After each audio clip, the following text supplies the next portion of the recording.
semuanya, selamat datang di Garasi Drift. Hari ini gue akan nge-review mobil kesayangan gue, yaitu Nissan Silvia S15 Super Silhouette Liberty Walk.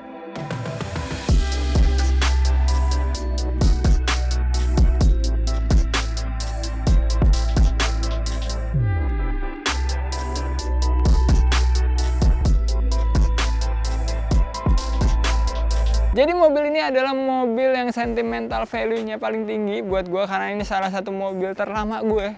Udah hampir 10 tahun gue bareng mobil ini, bentar lagi anniversary ke-10. Dan mobil ini adalah mobil yang nemenin gue dari pertama kali gue sama Ziko bikin Garasi Drift. Dan ini video kedua Garasi Drift adalah ngemodif mobil ini, dan kita akan terus modifikasi mobil ini karena mobil ini adalah never ending project, gak akan pernah selesai.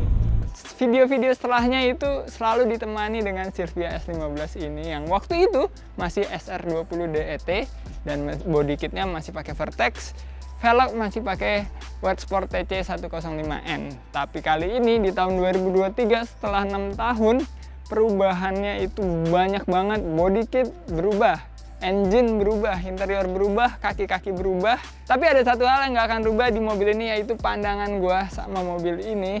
Karena mobil ini akan tetap gue pakai jalan dan akan tetap gue pakai drifting.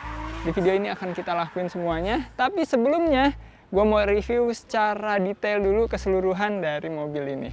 Mulai dari body kitnya.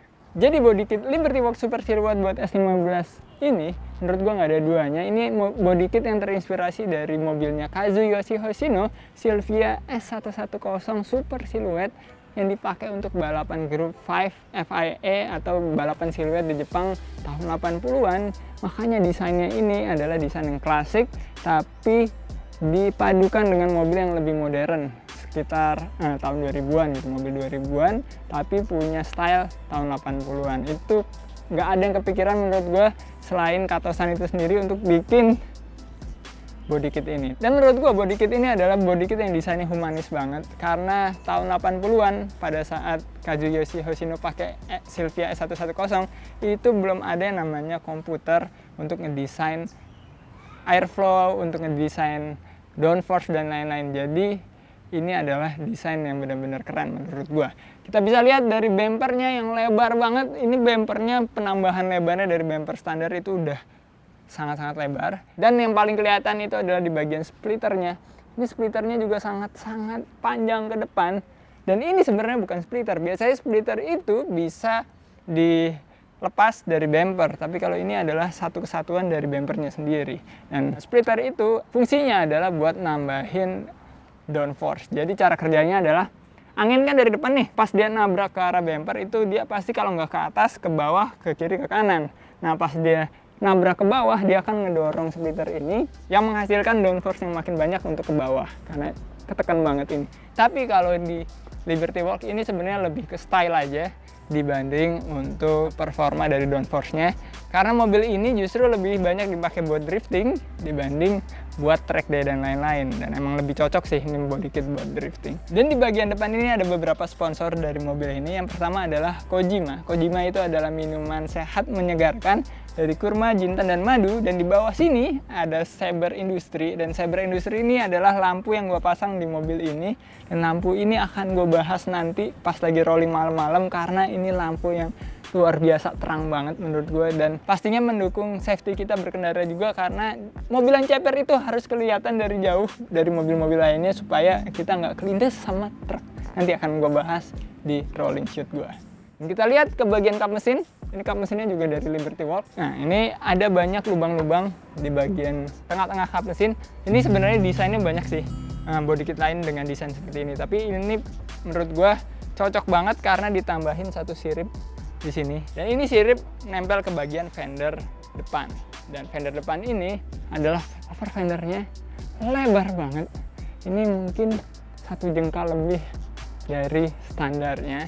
Jadinya gue harus ganti velg dan gue harus pakai adaptor untuk velg ini. Dan velg ini adalah velg NK NT03RR yang lebarnya 9,5 dibalut sama ban yang lebarnya 265/40, profilnya 40, ring 18. Jadi ini meaty banget. Dan di dalamnya ada big bracket dari Project Mu, dan ini warnanya yang selalu gue suka dari dulu, yaitu hijau Tosca.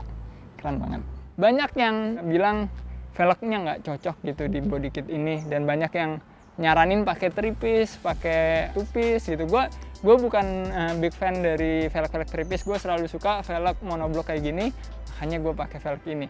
Sempat kita pasangin TI37, tapi dengan spek yang kayak TI37 yang kita punya itu, dia fitmentnya jadi jauh lebih keluar dikit, dan akhirnya dibawa jalan jadi nggak enak. Karena mobil ini gue pakai jalan, udah beberapa kali gue pakai jalan, gue pengen yang senyaman mungkin fitmentnya, dan sebisa mungkin nggak ngerusak si fendernya yang lebar banget ini.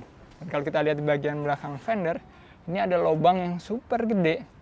Ini buat ngilangin yang namanya drag di dalam fender. Biasanya ada turbulence yang di dalam sini. Ini bisa hilang semua ke belakang gitu. Dan di bagian fender ini karena surface-nya benar-benar rata, ini kita bisa naruh banyak stiker sponsor. Mulai dari bagian atas ini adalah stiker yang selalu berubah setiap event yang gue ikutin. Yang pertama di sini ada IMX, habis itu gue ganti jadi IDE pas kita pajang mobil ini di IDE. Dan karena kita mau pajang mobil ini di Soul Nation, kita ganti jadi Soul Nation. Dan ada stiker yang gue pengen bikin jadi tagline gue, yaitu Bismillah No. Dan banyak yang salah kaprah tentang Bismillah No ini. Ini adalah lirik lagu. Jadi gue suka banget lagunya Queen, Bohemian Rhapsody, dan menurut gue ini cocok banget kalau gue pasang Bismillah No, we will never let you go. Karena kalau kita lagi tandem, itu kita nggak boleh let you go si lawan tandem kita. Itu filosofi dari Bismillah No yang gue buat pasang di sini. Dan di bawahnya ini ada stiker Garasi Drift dan ada stiker Asiana Hotel. Dan di belakang ini ada side skirt yang lebar banget juga. Jadi side skirt ini adalah kunci utama dari body kit ini, karena ini semua fender depan, fender belakang itu dibautnya ke side skirt ini. Di sini ada tagline-nya Liberty Walk yang diambil dari lagu John Lennon. Kalau yang ini yaitu Imagine all the people living life in peace. Lalu di atas ini ada stiker dari Motul 12 itu adalah tanggal lahir langit anak gua, dan ada stiker dari Goodfix. Goodfix ini adalah sponsor utama dari body kit ini. Jadi keseluruhan body kit ini di wrapping pakai stiker dari Goodfix, dan orang banyak yang ngeh kalau ini adalah wrappingan. Orang mikirnya ini dicat, padahal ini keseluruhannya adalah wrapping. Untuk fender belakangnya ini sedikit lebih lebar daripada fender depan, dan kadang kalau gue lagi nyetir mobil ini terus gue ngeliat ke spion sedikit, itu gue kirain ada Wuling REV nih warna kuning, padahal ternyata cuma fender gua doang, karena ini fendernya hampir nutupin setengah dari spion gua gitu. Dan di fender ini banyak banget sponsor yang bisa kita tempel juga, mulai dari Z-Coaster Towing, Dorifuto, dan ada Garasi Drift, dan ada Petrolis juga di sini. Dan di sini ada lubang yang gede banget, dan kalau di S110-nya Kazuyoshi Hoshino itu dikasih radiator, jadi di sini jadi side pods kayak di Formula One car. Radiator gede banget, jadi airflow tuh yang masuk ke sini bisa berfungsi buat dinginin mesin juga, atau dinginin intercooler dan lain-lain. Ini ada lubangnya lagi di atas, bisa buat ngeluarin hawa panasnya di sini. Suatu saat akan gue manfaatin sih ini, entah buat apa ya, buat oil cooler kah, untuk apa yang bisa buat dinginin mesin dan lain-lain, itu akan gue manfaatin nih lubang ini untuk fan yang benar-benar fungsional di mobil ini. Dan di belakang sini ada Saber lagi yang gede, karena Saber adalah co-sponsor dari mobil ini. Dan di atasnya ada Vikul. Vikul ini adalah sponsor kita juga, dan kita pasang kaca film kita ini keseluruhan dari Vikul. Dari pertama kali mobil ini tayang di Garasi Drift sampai sekarang, itu kaca filmnya kita pakai Vikul. Untuk velg belakang ini sama persis sama yang ada di depan, NK NT03RR, dengan lebar yang sama persis juga. Dan ada detail yang menarik, yaitu kita pakai tutup ventil dari Nismo. Ini kita beli di Nismo Omori Factory waktu kita ke Jepang kemarin nih. Untuk di bagian belakang, big bracketnya ini sedikit lebih kecil dari yang di depan. Sama-sama Project Mu, tapi yang menariknya di dalamnya itu ada tromol buat handbrake-nya. Rada jarang big bracket yang nyediain tromol di dalam handbrake-nya, karena ini OEM replacement banget. Jadi kita benar-benar bisa masih fungsiin handbrake yang cukup pakem untuk drifting, karena selama ini mobil juga kita sering pakai drifting. Jadi ini big bracket yang keren banget menurut gua, dan kita pesannya harus by order untuk dapetin big bracket ini. Dan fender belakang ini itu bener-bener panjang sampai sini lancip, dan desainnya itu sama, serasi sama bagasinya. Dan ini bagasi juga dapat dari kitnya Super Silhouette Liberty Walk.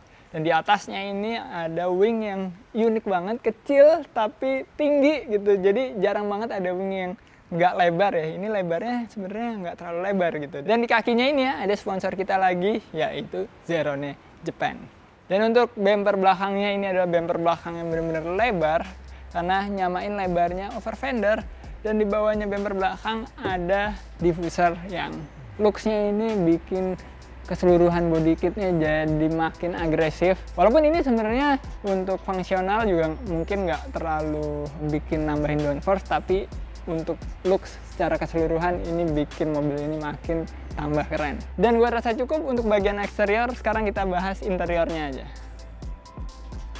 Untuk bagian interiornya ini sebenarnya perubahannya yang paling sedikit dibanding keseluruhan dari aspek di mobil ini. Yang gue ubah dari 6 tahun terakhir itu cuma setirnya aja. Sekarang gue pakai Vertex. Dan ada tambahan sedikit di bagian lampu sena ini, di tuas lampu sena ini ada extendernya. Jadi Vertex itu bikin extender buat lampu sen yang memudahkan kita untuk ngeklik si sennya, walaupun dengan setir yang celong kayak gini. Biasanya rada jauh kan nih, tapi ini lebih mudah gitu, lebih enak banget. Emang orang Jepang itu selalu punya solusi dari masalah yang dia buat sendiri sebenarnya. Dan untuk handbrake, ini dari dulu tetap gue pakai nih drift button-nya. Jadi dia akan turun sendiri, kecuali kita tahan gini ke atas. Dan drift button ini berguna banget karena gue kadang kalau nggak ada kayak gini suka nyangkut karena kebiasaan pakai handbrake yang kompetisi gitu. Nah untuk shift knob ini juga gue ubah sekarang pakai Vertex. Dan di bawahnya shift knob ini ada short shifter buat RB karena ini pakai gearbox RB25 dan sekarang short shifter enak banget. Dan di sini sekarang ada remote AirSUS, ini buat kita ngatur ketinggian dari suspensinya. Ini dari RBFT karena mobil ini udah pakai keseluruhan AirSUS-nya dari RBFT. Dan di bagian pilar sini ada Haltech gauge yang bisa ngebaca banyak banget data mulai dari oil press, oil temp, water temp, injektor duty, sampai semua yang bisa dibaca sama Haltech ini bisa di display di Haltech yang kecil ini. Dan ini berguna banget buat gue kalau lagi road trip, lagi drifting, lagi track day, itu benar-benar kita harus tahu keadaan mesin tuh kayak apa gitu. Dan gue rasa itu aja perubahan yang ada di keseluruhan interiornya, nggak begitu banyak. Sekarang kita lihat aja perubahan apa yang ada di engine bay-nya. Ya, ini adalah mesin dari Nissan Skyline GT-R R32 yaitu RB26 DETT harusnya, tapi ini gue convert jadi single turbo aja. Turbonya ini pakai Garrett GT35. Dan untuk intake-nya, ini intake-nya RB25 gue custom sedemikian rupa supaya bisa masuk ke RB26 karena intake RB26 yang buat jadi single throttle body itu mahal banget. Standarnya RB26 itu pakai individual throttle body yang sebenarnya nyetingnya rada lumayan susah, jadi gue convert aja ke intake yang lebih mudah untuk kita setting-setting. Untuk injektornya, ini injektor kita pakai dari injektornya VR38 DETT, punyanya mesinnya R35. Jadi ada beberapa parts dari R35 yang ada di mesin ini. Intake dan coilnya ini kita juga ganti karena coilnya RB itu kurang reliable, tapi coilnya VR38 itu bener-bener reliable banget. Jadi akhirnya kita ganti aja pakai itu. Dan ini juga support dari PRP juga, dulu kita disupport untuk dapetin kitnya, dan ini bener-bener nggak pernah problem sampai sekarang. Coilnya udah gue pakai road trip ke berbagai pulau di Indonesia, sampai sekarang ini nggak ada yang namanya problem di coil lagi. Dan untuk bagian radiatornya ini kita pakai chase bay yang dual pass, jadi dia airnya masuk dari sebelah sini, habis itu turun dari di sebelah sini, balik lagi ke arah sana. Jadi ini dual pass bolak-balik yang bikin pendinginannya itu makin maksimal. Dan karena ini tak radiator, jadi dia ada di bawahnya bullhead supaya mesinnya muat nih. Karena kalau mesinnya sepanjang ini, engine bay-nya gak didesain untuk mesin sepanjang ini. Jadi kita harus pakai tak radiator.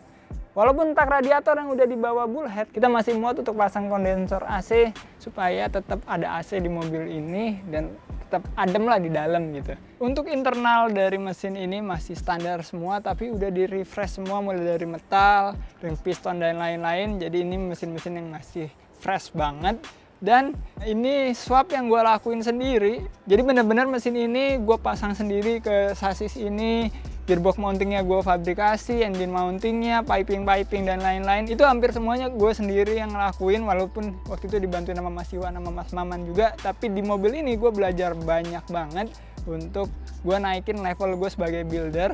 Jadi sekarang gue bisa engine swap di mobil-mobil gue yang lain, kayak di 86 bisa gue masukin K24. Itu semuanya berawal dari swap RB26 ke Silvia ini. Dan ini emang rada kotor ya, ini karena bener-bener mobil yang gue pakai. Bahkan dengan mesin ini itu udah keliling pulau Jawa, Bali, Sumatera, terus ke Madura juga, ke Lombok, bahkan ke Makassar gue pernah pakai mobil ini dengan mesin RB26. Jadi ini reliable banget juga menurut gue, walaupun powernya 324 horsepower on wheel, nggak gede-gede banget, tapi cukup dan reliable. Itu yang paling penting karena ini mobil harian dan mobil yang benar-benar gue pakai gitu. Oke, gitu aja untuk bagian engine bay, gue rasa cukup. Sekarang saatnya kita lihat ke bagasinya. Nah, di bagasi sebenarnya nggak banyak yang berubah. Cuma sekarang ada airsus management sama tangkinya sama kompresor di atas ini. Terus ini udah ada dari dulu untuk performance tank. Tapi ada tambahan di sini buat ngisi bensin, karena di fendernya si Liberty Walk itu nggak ada lubang buat isi bensin, jadi isi bensinnya gue pindahin ke sini. Sebenarnya convenient juga, jadi sekarang kita bisa ngisi bensin lewat kiri atau lewat kanan. Jadi kalau ngisi bensin udah nggak perlu mikir tangkinya ada di mana untuk isi bensinnya. Dan udah, paling cuma ini aja. Audio masih tetap ada, box akit tetap ada di situ. Tapi sekarang ini fungsional banget, bisa naruh barang, bisa naruh, walaupun udah ada banyak banget komponen di sini, kita tetap bisa naruh barang yang cukup besar. Dan sekarang, saatnya kita bawa jalan mobil ini, dan sebelumnya kita tes gas-gas dulu nih mobil. Pengen dengerin suaranya RB26 yang menurut gue paling merdu.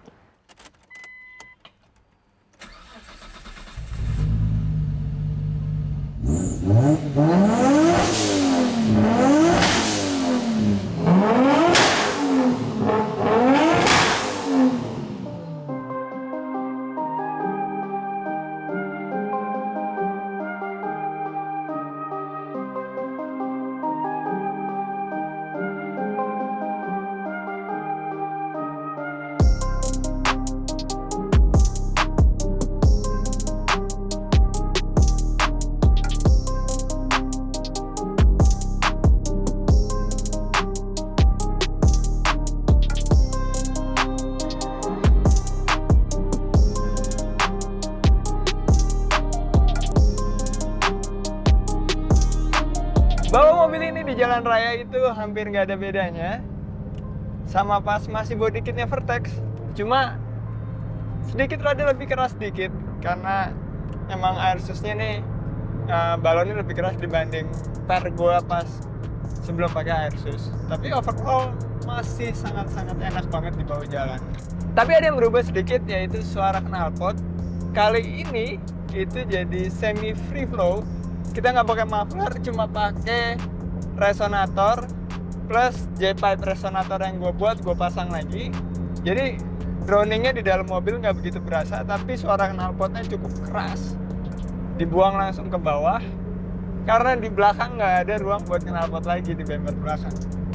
Terus jadi suka nembak-nembak gitu. Entah kenapa ya, sebelumnya kayaknya nggak. Saatnya bayar tol tuh saatnya yang mengerikan buat gue. Mobil ini lebar banget.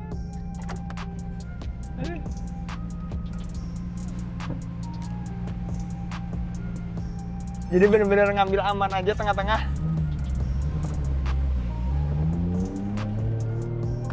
Karena ini mobil lebar banget.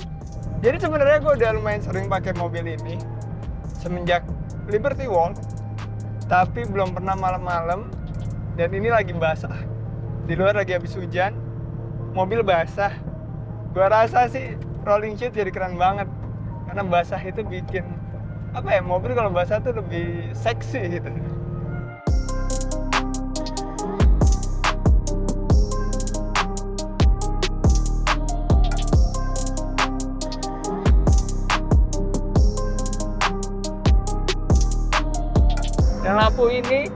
bener-bener lampu yang terang banget ya. Ini gua akuin ya, walaupun gua udah sering bilang ke kalian kalau Saber SR900 Evo ini udah terang banget dan nyaman banget dipakai di jalanan, apalagi mobil-mobil ceper tuh sebenarnya butuh banget, karena kalau di antara truk-truk gede, mobil-mobil lain gitu, itu lampu kita tuh jadi penanda kalau ada kita gitu. Kalau terlalu gelap, nggak kelihatan, itu bisa orang nggak tahu kalau ada kita. Dan ini kan mobil ceper banget sekarang, apalagi udah pakai Airsus ya. Jadinya ini sangat ngebantu buat safety gue juga dan kenyamanan juga karena terang banget. Ini kalau gue nyalain dim nih, yang jauh banget kelihatan langsung.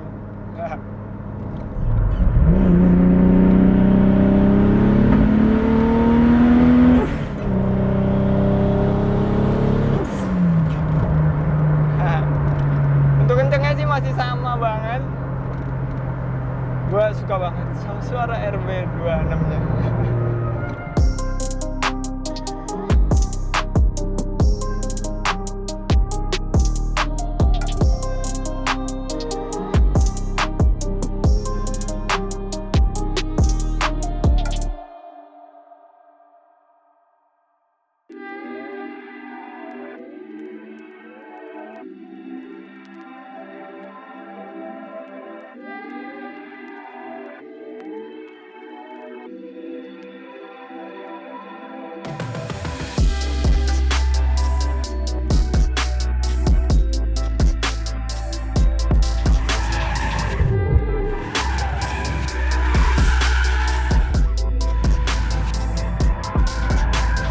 Pagi ini kita udah sampai di J99 Max Drift Circuit dan mobil ini kotor banget karena perjalanan ke sini itu hujan tadi, jadi ini semua aspal-aspal kotor naik ke bodi, ke side skirt, ke bumper depan.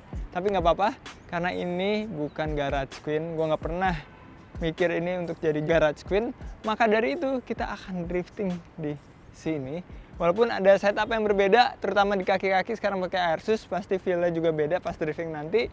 Plus lebih lebar, jadi ada kemungkinan pas belok patah itu mentok ke dalam atau mentok ke depan di bagian sasis dalam. Tapi semoga sih nggak, tadi gue belok-belok dikit, kalau lagi nggak drifting nggak ada mentok-mentok sih. Semoga pas drifting juga nggak ada mentok-mentok. Sekarang langsung aja kita tes. Gue nggak sabar banget pengen gaspol mobil ini di sini.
Akhirnya nyobain drifting pakai Liberty Walk.